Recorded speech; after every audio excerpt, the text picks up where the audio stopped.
Bonjour à tous, je m'appelle Jean-David, mes amis m'appellent JD, ça tombe bien. J'ai 28 ans et je vais vous présenter, je vais vous parler de cette ambition qui m'anime de changer le monde par la finance et de ce qui m'a mené à cette ambition. Donc, je suis né à Rennes, d'un père français, ou malouin, à Saint-Malo, on ne sait jamais, et d'une mère haïtienne. Haïti, ancienne perle des Antilles, aujourd'hui l'un des pays les plus pauvres du monde. Pendant 5 ans, avec ma famille, j'ai vécu en Côte d'Ivoire. En Côte d'Ivoire, on peut voir des choses très diverses, et notamment des paysages magnifiques ou étonnants. Une basilique dont le dôme pourrait englober celui de la cathédrale de la basilique Saint-Pierre de Rome, ou des décharges à ciel ouvert. Ce type d'image, ce type de sensation que j'ai pu voir en me baladant d'un quartier à l'autre, moi étant français, jeune français privilégié dans ce pays, avec à côté de moi, ou pas très loin dans des quartiers à côté, sur des centaines de mètres, une odeur suffocante avec des gens qui vivaient sur des décharges, c'est quelque chose qui m'a vraiment profondément marqué.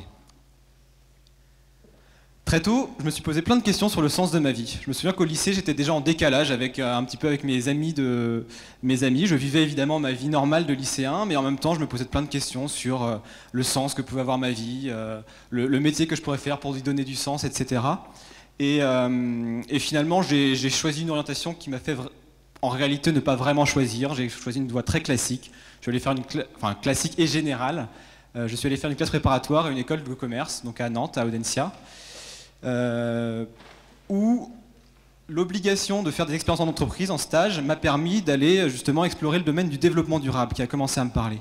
Mais ce qui s'est passé dans tous ces stages, c'est que je me suis rendu compte que j'avais jamais suffisamment de place pour exprimer toute l'énergie que j'avais et ce sentiment de révolte que je portais en moi, d'incompréhension par rapport à ce type de paradoxe que j'avais pu expérimenter. J'ai donc peu à peu découvert la voie de l'entrepreneuriat et notamment l'entrepreneuriat social. Pour moi, un entrepreneur, c'est en partie quelqu'un qui est révolté, qui voit un problème et qui a envie de le résoudre. C'est quelqu'un de responsable, c'est quelqu'un qui prend sur lui la responsabilité de s'occuper de ce problème. Il y a ce problème-là, c'est pas normal, je vais m'en occuper. Et notamment dans l'entrepreneuriat social, on est sur cette notion-là, c'est-à-dire on va s'attaquer à un problème social ou environnemental, et puis on va trouver un modèle économique qui nous permette d'en vivre, de créer une activité qui soit durable, pérenne, et qui va en plus répondre à ce problème-là. Alors, naturellement, j'ai commencé à me questionner sur un projet lié aux déchets, comme vous pouvez bien l'imaginer. Pour moi, un entrepreneur, c'est pas quelqu'un qui a vraiment des idées, c'est surtout quelqu'un qui a une envie. Quand on a vraiment l'envie d'entreprendre, les idées, elles viennent. On peut les analyser, on peut en trouver, elles viennent. Donc j'avais des idées sur le traitement des déchets et ces formidables problématiques de logistique. J'avais des idées d'incubateurs liées à des projets de développement durable. Et puis bien sûr, j'ai commencé à penser au financement participatif. Alors le financement participatif, notamment, j'ai eu un déclic lors d'une conférence TED, qui a lieu à Nantes en 2013, où j'avais vu cet homme, donc Stanislas Dupré, parler de la question de la finance à impact autour de la lutte contre le réchauffement climatique. Et j'ai appris ce jour-là que quand on parle de développement durable, de transition énergétique, dans le monde, quand on a de l'argent placé à la banque, cet argent finalement il est utilisé pour d'autres choses, et que quand il y a $1 qui est utilisé pour investir sur les énergies renouvelables, c'était il y a quelques années, aujourd'hui on est à 1 pour 3, il y avait $4 qui étaient encore utilisés pour investir dans les énergies fossiles. Pas en termes d'exploitation, hein, comme en termes d'investissement. Donc on se dit, bon, on n'est pas rendu. Et là, ça m'a vraiment fait le déclic, il faut vraiment avancer, il faut que l'argent il soit utile, il faut qu'il serve à quelque chose. Il faut qu'il serve à quelque chose. Est-ce qu'on ne pourrait pas réorienter du coup l'argent vers des projets qui ont du sens, vers des projets qui ont un impact, qui répondent à des problématiques ? Est-ce qu'on ne pouvait pas l'orienter vers les entrepreneurs qui ont des réponses à ces questions et qui veulent les développer? Alors ça tombe bien, puisqu'un entrepreneur, il a souvent besoin d'argent quand il se lance. Ce qui se passe quand il a besoin d'argent, c'est qu'il va aller vers des systèmes financiers relativement classiques au départ. Il va se poser la question, est-ce que je peux emprunter auprès de la banque? Sauf que plus son projet va être innovant, plus il va être en amorçage, et moins il va avoir de chances d'emprunter auprès d'une banque. Puisqu'évidemment, il y a une question de risque qui est trop important. Et puis, il peut aller voir des investisseurs qui vont mettre à son capital. Sauf que quand il est sur cette innovation et que c'est un peu trop tôt, il risque de perdre le contrôle de son entreprise ou bien de tout simplement se voir opposer un refus. Donc nous, ce qu'on s'est dit chez We Do Good, c'est est-ce qu'on ne peut pas trouver un autre système de financement un peu plus simple, un peu plus équilibré entre les investisseurs et les entrepreneurs pour les aider à se développer. En financement participatif, vous avez sans doute entendu parler de ce garçon-là, Grégoire. C'est l'un des plus gros succès du financement participatif, en tout cas qui a vraiment commencé à faire connaître le financement participatif en France. Il était sur un système sur My Major Company, une plateforme, la première grosse plateforme française de financement participatif, qui s'est lancée la première. Il a levé des fonds pour financer son album, et en fait il reversait des royalties sur les recettes de vente de ses albums. Pour lui, ça s'est très bien passé, puisqu'en fait il a vendu plus d'1 million d'albums, et que ses investisseurs ont gagné jusqu'à 16 fois leur mise. Eh bien, ce qu'on a fait avec We Do Good, c'est tout simplement dupliquer ce modèle aux entreprises. C'est-à-dire qu'on applique un modèle de financement en royalties aux entreprises. Une entreprise qui vient travailler avec nous lève des fonds en échange d'un pourcentage de son chiffre d'affaires. Alors, ça veut dire que pendant 5 ans, elle va reverser tous les 3 mois une petite partie de ses recettes à ses investisseurs. Ça permet à l'entrepreneur de lever des fonds et de partager le risque, de ne payer qu'en fonction de ce qu'il va gagner, sans pour autant diluer son capital, sans pour autant perdre le contrôle de son entreprise, et puis de ne pas être endetté, et de gagner en sérénité, puisqu'il n'a pas des échéances fixes qui vont tomber et qui vont l'obliger parfois à fermer boutique, mais en tout cas, ça va lui permettre d'avoir un financement et des reversements qui sont proportionnels à ce qu'il va gagner. Alors, cette entreprise, je ne l'ai pas montée tout seul, on l'a montée à plusieurs. C'est pas une équipe que j'ai pas fait le schéma classique d'une start-up où j'ai mes amis en sortant d'école de commerce, on crée notre petite start-up, etc.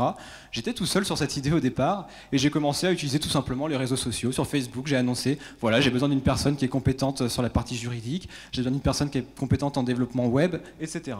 Et peu à peu, j'ai été mis en relation comme ça avec des gens qui étaient intéressés. J'ai pu commencer à travailler avec certaines qui sont restées dans l'équipe, d'autres non, et on a avancé comme ça.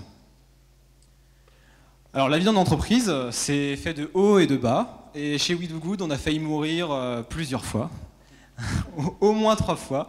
La première, c'est que on s'est dit à un moment, c'est sympa de vivre en tout cas personnellement, de vivre sur le RSA, mais à un moment il faut manger, il faut payer un salaire.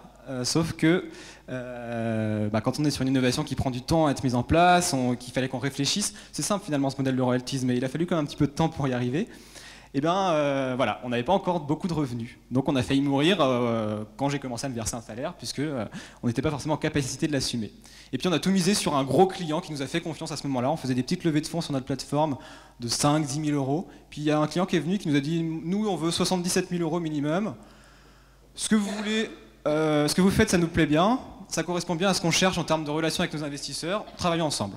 Et puis on a levé 90 000 euros avec eux, c'était notre plus gros succès. Et quelques mois plus tard, on a reçu un agrément du pôle de compétitivité Finance Innovation. Ça tombait pile poil au moment où on a failli mourir de nouveau, puisqu'on était passé du stade de l'idée prometteuse à c'est pas bon, il y a des clients qui nous font confiance, etc. Mais on a un creux de trésorerie là parce qu'on ne va pas pouvoir tenir avec nos clients. Et donc on a décidé de lancer notre propre campagne de financement participatif sur notre plateforme. On a levé 67 000 euros auprès de 400 personnes qui ont mis de l'argent sur ce projet pour qu'on continue à développer ce modèle de financement en royalties. Ça a bien marché. L'année suivante, on obtenait du coup, ça c'était le label Finance Innovation. On a de nouveau failli mourir cette année.